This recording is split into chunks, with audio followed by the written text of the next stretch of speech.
Today I'm going to be explaining the anomaly between the ATP forehand and the WTA forehand. And I'm going to show you the difference between those players that excel and those who do not. Let's begin. Now, this may be an unpopular opinion, but if you're a female player, it may not be a bad idea to experiment with the ATP forehand technique. And it's becoming much more common for the women to hit the modern ATP forehand, and often these are the players who are excelling further in serious tournaments. And at a higher level, it's now becoming more common that we are seeing less of the traditional WTA forehand. So I'm going to explain to you the common threads and the differences. And this is not to say that the way that you are hitting the forehand is wrong, but using the science done by Rick Macy and Brian Gordon, I am going to be showing you the ATP forehand technique and the difference between most of the female players. And again, if you're a girl, I highly recommend that you try and implement the ATP forehand technique as well, and it's not that hard to do. Let's begin. The ATP forehand has the racket on the outside of the body, and there tends to be little to no backswing or loop in the stroke. The male players also invert the racket a lot more than the female players, and this is due to a relaxation in the wrist and a much higher elbow position in the takeback, which makes for a much more compact swing. So common to the popular belief, it doesn't actually have that much to do with DNA or genetics, and it's really just the technical foundations of the swing. You don't have to be a bodybuilder to execute this. You don't have to have the genetics of a pro player. I've seen many men and women implement this, and it's usually an overnight game changer. So the male players take the racket back inverted, and the elbow position is much higher, and it's on the outside of the body.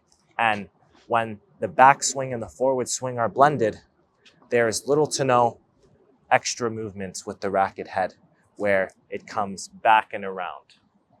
Now, there's a few reasons why this happens. And one of them is that when female players let go of the non-hitting hand, they tend to point to the ball, whereas the male players keep the hand close, and they usually hold onto the racket for a little bit longer, and then when they let go, it falls parallel.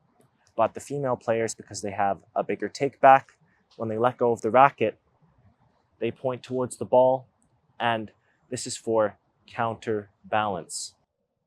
Now, right before the initiation of the forward swing, the male players will usually have the racket head still in front of the hand, where the female players will be leading with the butt cap much earlier on in the swing due to the tail that they have on the stroke.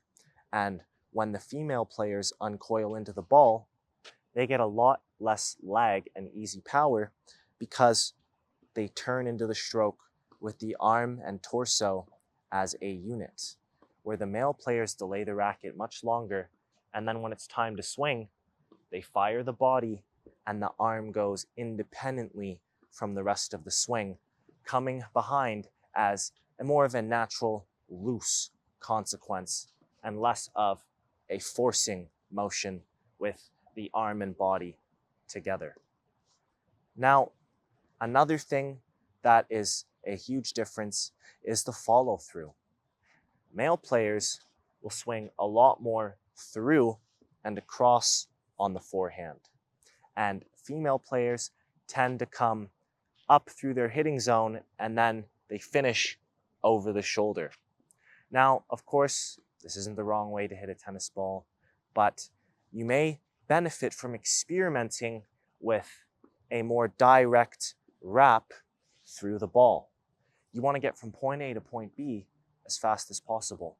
And it's counterintuitive, but brushing up in a rapid upwards motion through the hitting zone can actually result in a glancing blow and less power and spin than you think. So it's very important to experiment with this. So these are the key differences on the ATP and WTA forehand. If you want more tips and you want to fix your swing at home, I highly recommend checking out my online course. You can get it in the link down below. Thanks for watching Tennis Doctor. I'll see you next time.